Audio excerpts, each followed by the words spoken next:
Hey, how's it going, everybody? Scott Spreitzer here, DocSports.com. Welcome to the update for Saturday, April 2nd, 2022. Free play coming up in just a moment. It is the matchup between North Carolina and Duke.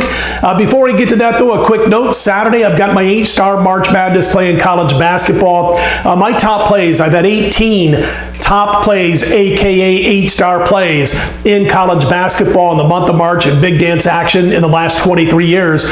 We don't have them every year, only when there's value. We do this year, and it goes today on Saturday. And I also wanted to mention that of the 18 years that we've had a March Madness top play, an 8-star, we've gone 14-4 against the spread. So we're going to rack it up and look to go to 15-4 with those plays. It is a Final Four play on Saturday, and again, it is an 8-star play. Also have NBA. We've been doing great in the NBA. Recording this before Friday night's NBA game is played, so we don't have an update on that yet. But 79-48 is the current run in the NBA, up over $12,000 going into that Friday night game. So star of the show again, the 8-star in the Final Four in college basketball on Saturday's slate. Also wanted to mention that on Saturday you'll be able to get my Major League Baseball over-under wins totals, and I do have an 8-star play for this upcoming season. You'll be able to get that on Saturday too. Let's get to the matchup between North Carolina and Duke.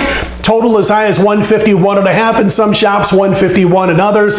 We saw 154 scored in the first meeting, 175 scored in meeting number 2. That was the, of course, home finale for Coach K.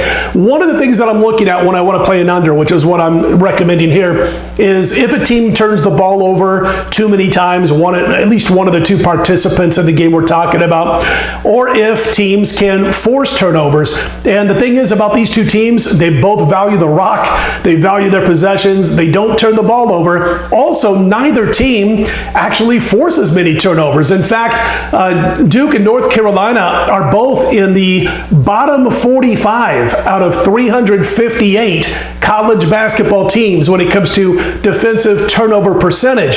So you got two teams that don't turn it over, two teams that on defense don't force a lot of turnovers, which means that we're not likely to get, unless things are out of the norm, we're not likely to get a lot of points off of turnovers from these two teams. That helps me like that under also. Plus, these teams obviously extremely familiar with each other, having played again twice this season, and the guys who have been around for a couple years or more times than that. And I think you're going to see this game stay under that total. So 151 is okay, but shop around. You can find 151.5 if you want to jump on board with this play. Under the total between North Carolina and Duke. That, of course, the late game on Saturday. All right, again, don't forget, 8-star play, top play in March for me, goes on Saturday, Final Four action. It is a side, and it's available on my homepage on Saturday at DocSports.com, along with those baseball wins totals. Last year, didn't have any. 2 years ago, we had an 8-star under on the Padres, 8-star over on the Padres, and that was in the shortened season due to the pandemic, and that went easily over the total. We'll look to rack it up and do it again on Saturday. If you like the videos, click on the thumbs up. Be sure to subscribe.